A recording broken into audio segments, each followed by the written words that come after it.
Hey guys, so thanks for listening to the podcast. This is the after show where Jason and I get honest about what we just talked about. Jason, Got a that little was a pretty heated, Chris. Got a little it heated. was a pretty Got a little intense heated. debate. It's a lot of fun. It's a lot of fun. I enjoy doing that. Jason, you are a very good debater. So I get intimidated, but I honestly just we're behind the scenes here.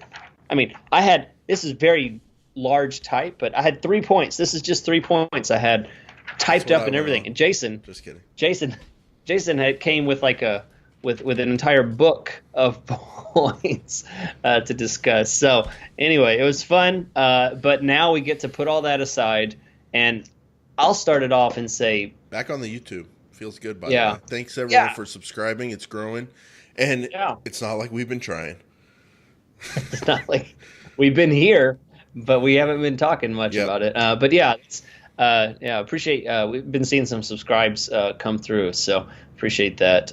But here's how I honestly feel. What I talked about is actually how my default management method Yeah. is. Mine too. Unless a client tells me being first is really, and I ask that question. I make sure I ask, what's a KPI for you? Is first position important? Do you want to see yourself all the time? You want to make sure you're first. You have certain people you always want to beat, stuff like that. Yeah.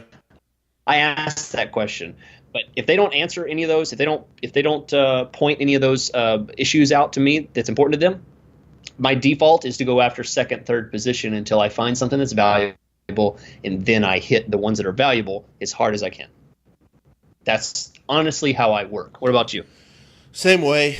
I do like the number one spot. I try to get there. But just like you, I will pull that cost per click, the bidding lever. And most of my accounts, if you look at the average position, it's probably like 2.2 or something like that. And I like position number two. I like position number three. Just like you said, it's all about are we spending the full budget? Question I get a lot, Chris, is how can we spend more? Or sorry, how can we make more of the budget we're not spending? And then I raise to number one. And then I do like using all the ad extensions. And I do think Yeah. it's good to be in the number one spot, but I was just taking my side of the argument and making the most of it. If I had to pick one, and most of my accounts follow this, it's let's focus on the lower cost per click. Let's get the most clicks possible. But Chris, I'll give you an example. This week I have a mover down in Florida, and super aggressive, super high spend.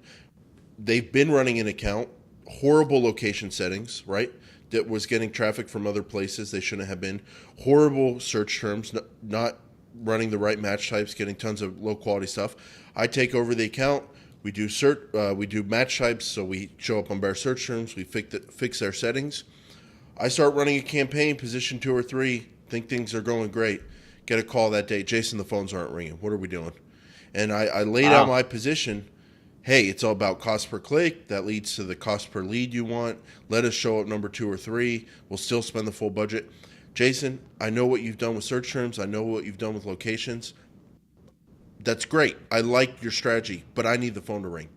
And this is an example, Chris, where I was talking about some people just don't care about $9 for $6 cost per conversion, and or even maybe $18 for $6 cost per conversion if the end revenue is so high. So for him, we combined his desire for the number one spot and a flood of traffic with my and your search term settings kind of optimal strategy, and that's what we're doing for him. So it depends on the client, but yeah, my default position two or three. But just like you, I run into clients who love the number one spot, and of course we get them there by bidding. But I also do think I never thought about this before, honestly. But let's talk quality score, Chris, because that was one of my best points. I thought, just like you, I don't think about quality score that much because it's so hard to go from 7 to 10, and maybe impossible, like you were saying. But I think maybe I should start thinking about that more. I just don't know what I can Yeah, do. I mean, here's what happens for me is when it comes to quality score. In order to get that really good quality score, you have to have resources that I think start heading outside of what you and I work with on a regular Yeah, basis. tons of landing If pages. Yeah, I mean, you have to have. I think if I really wanted to try and get 50% of my ads or my keywords in 9 to 10, quality Just score. even 8 nines. Yeah, Yeah. what I'd have to do is start putting things in individual ad groups like you do, and then having landing pages and custom ads for each one of those. Right. And there's no need to do something like that if I don't have the resources in order to generate those And completely unique landing like you pages. said later on in the show, you will find out the ones you can get 7 and 8 quality scores on. You will find out the ones that have the best cost per conversions, and you spend the budget on those. Yeah, yeah.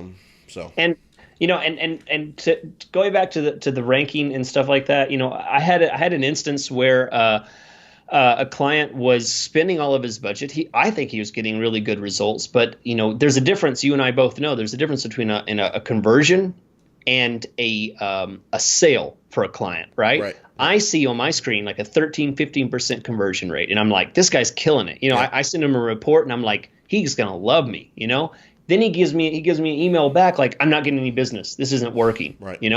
So here's language like that basically translates for me to this guy needs to be first position all the time, because if a 15% conversion rate is getting him no business, I need to hit this even harder. I need to make up. I need to up his budget. I need to up his bids because his closing ratio. There's something that's not working for him, and he needs a higher volume of conversions. His in order industry, to get those. his city, so many factors. Yeah, yeah. So we debated, we duked it out. We hit the showers. Okay. We made up. Okay. And Chris, I think after all that fighting, we definitely voiced two sides of an opinion that are out there in our industry, because some people love the top spot. I think we've come to a consensus. Yeah. And I think that consensus is you and I both like starting conservatively, because we're conservative guys, even though I'm wearing purple on a Thursday. And in the daytime, purple in the daytime, something weird's going on. But we're both conservative. We like easing into our campaigns before we know what's going to work. So we start position 2 or 3. We start with lower bidding, more clicks overall for the same budget. But then I think we can agree on every campaign is different. And there are situations that call for the number 1 spot. And there are client goals that call for the number 1 spot. And then additionally, when we know what our money keywords are, our super low cost per conversion keywords, we push them hard. So I think we've come to a consensus. One thing we didn't talk about, Chris, is going lower than 3. Yeah. And that's because there's not much to talk about.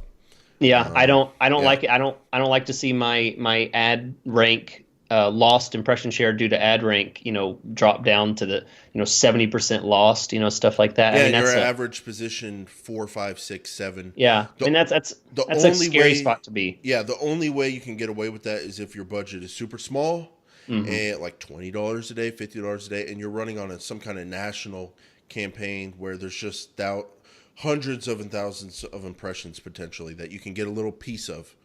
Yeah. Well, I'll tell you another scenario that I actually do that. I have a client that has like a 25% conversion rate, and he's in like a overhead garage door repair. I've heard tough things about that industry. Yeah, it's really, really crazy, and he gets like a 25% conversion rate. People calling his phone on his website, in the ad, filling out his forms. I mean, really good. And he's like 4th or 5th position. So things where people call a lot of shop around a lot, stuff like that. Maybe you can get away with low positions because you're going to get a piece of that action because you're going to be on the ranking, and people just start calling the numbers down the page. I can tell you, I do that when I have people may have noticed on the YouTube page. I've moved up in life from my old closet with I think it was a vacuum in it or something. Yeah, always the vacuum. Vacuum and the weird totally stand-up mirror in the room. We've moved on up, Chris. You have, yeah. I have plaques. So yeah. But as a homeowner, whenever I need something and I don't know a company to do it, I am calling 4 or 5 companies. So yeah. Yeah. Yeah, well, Chris, great debate. And if anyone doesn't know who's watching this, like who just found us through YouTube, which I think is probably could be a number of people, we do a podcast, and it's just like this, except you don't get to see us. So it's even better. Yeah. All right. Yeah. So thanks for watching. Be sure and look us up at paidsearchpodcast.com. And you can listen to the full episode and see what in the heck we're talking about and what this debate was all about. And for those of you in the know, we will see you guys on the podcast next week. Thanks for watching. Thanks for subscribing. And we'll see you then. Thanks, guys.